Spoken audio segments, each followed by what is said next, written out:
This story comes from the real experience of a man known as Mr. Tree, a former teacher who still remembers this incident as clearly as if it happened yesterday.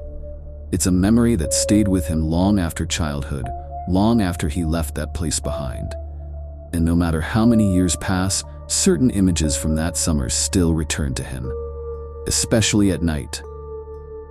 Back when Mr. Tree was in 9th grade, during a long school break, most kids his age were enjoying their freedom, sleeping late, hanging out with friends, wasting time however they wanted.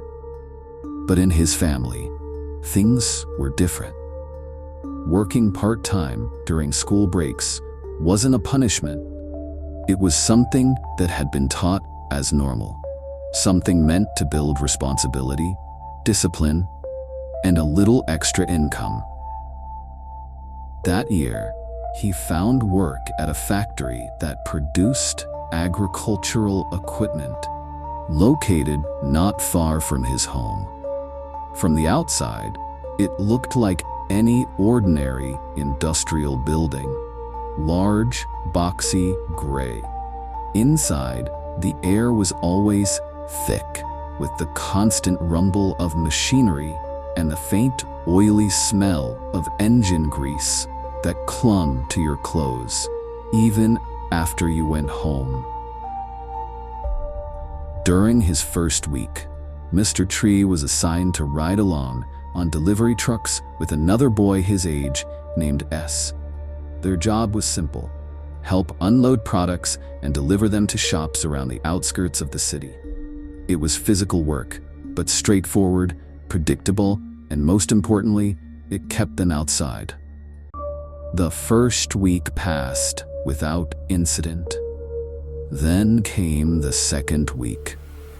One morning, the factory owner called Mr. Tree aside and told him his duties would be changing. From now on, he would stay inside the main factory building, working in the packing area. S, on the other hand, would take his place on the delivery truck. At first, Mr. Tree felt uneasy. He wondered if he had done something wrong. But when he asked, the supervisor shook his head and explained that S had personally requested the change. What struck Mr. Tree wasn't the explanation. It was S himself. His face had gone pale. Dark circles hung under his eyes. And whenever someone tried to meet his gaze, he would look away. He didn't joke anymore, didn't talk much. And no matter how many times Mr. Tree asked what was wrong, S refused to say anything about why he didn't want to work inside the factory anymore. The factory building had 4 floors. The ground floor was the main working area, where products were packed and prepared for shipment. Floors 2 and 3 were used for storage, and floor 4 was also storage. But for reasons no one ever fully explained, it felt different. The moment you stepped onto the 2nd or 3rd floor, the atmosphere changed. The lighting was dim and uneven, and the strangest thing of all, every single window on those floors was sealed shut. Some were covered completely with old newspapers taped tightly over the glass. Others were hidden behind thick, dark curtains, heavy enough to block out even the daylight. It felt less like the windows were meant to keep sunlight out, and more like they were meant to stop something from being seen. Or maybe to stop people inside from seeing something outside. There was one rule every worker knew: never go up to the 4th floor alone, especially not using the old freight elevator. It wasn't a normal elevator. It was an open metal cage, rusted, loud and unsettling. No doors, no walls, just iron bars and empty space around you. Supervisors always said it was dangerous, that it could malfunction at any time, that accidents could happen. But that was only the explanation they gave to new workers.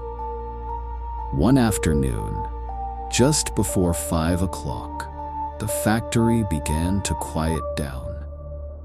Some machines were already shut off. The noise softened, and the orange-red light of the setting sun slipped through the few uncovered windows, casting long, distorted shadows across the floor. That was when Mr. Tree was told to help a senior worker move several boxes up to the 4th floor. As he started climbing the emergency staircase, he noticed something strange almost immediately. The concrete steps beneath his feet felt cold. Not just cool, but unnaturally cold. As if he were walking inside a refrigerated room instead of a factory building warmed by machines. When he reached the 2nd floor, something caught his eye. Through a small tear in the newspaper covering one of the windows, he saw a figure standing perfectly still in the building across from the factory.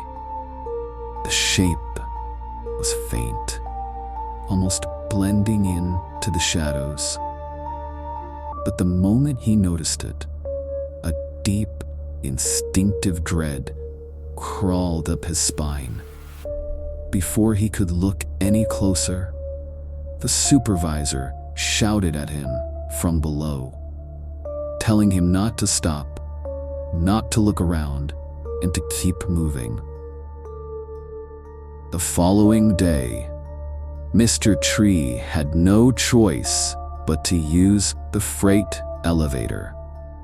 As the metal cage began to rise, it screeched loudly, the sound echoing inside the narrow shaft. And that was when he saw it. On the concrete wall of the elevator shaft were dark brown stains. They weren't splashes. They weren't random.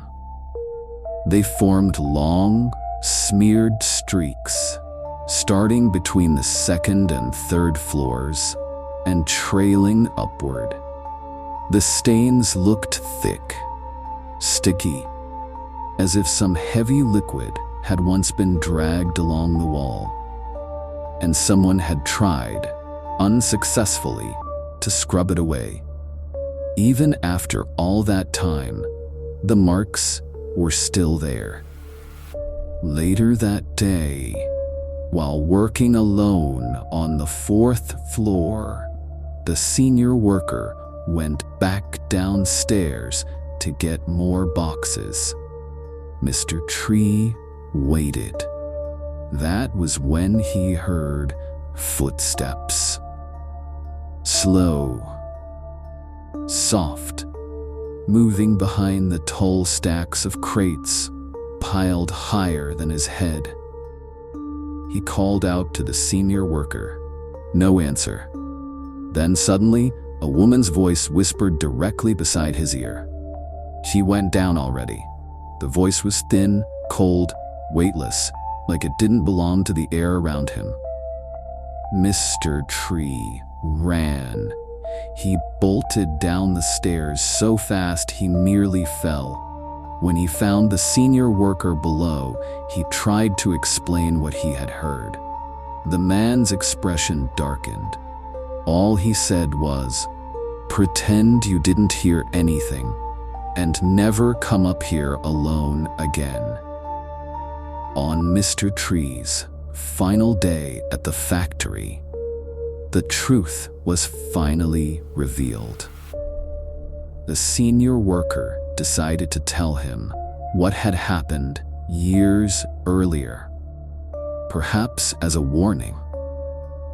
Yeah, perhaps as a way to finally say it out loud. There had once been a female worker who used that same freight elevator. One day, as the elevator passed the second floor, she leaned her head outside the open cage, either out of curiosity or carelessness, to look down at the workers below. At that exact moment, the elevator continued upward. The concrete beam of the next floor met her neck. The elevator didn't stop. It became a blade. Her head was severed instantly, falling to the floor of the second level, while her body remained trapped in the cage, carried upward until it stopped on the fourth floor. The dark stains in the shaft were her blood, sprayed and smeared as the elevator kept moving. That was why the windows on the second floor were sealed, because people claimed they still saw her there, standing by the glass, headless, searching. Waiter, as finally, she wasn't empty-handed. She was carrying her own head in both hands. She lifted it up toward his face and asked, in a trembling voice, "Where should I put this?" Today, the factory still stands. A large spirit house has been placed on the rooftop to honor the dead and to keep something sealed away. But on nights when workers stay late, they still hear the freight elevator moving on its own. And sometimes, in the darkness, a soft voice whispers to new workers, "Why did you pick that up?" If you want to hear more true horror stories from Thailand, follow and subscribe to Tale After Dark. And when you're ready, continue into the next story waiting for you in the darkness.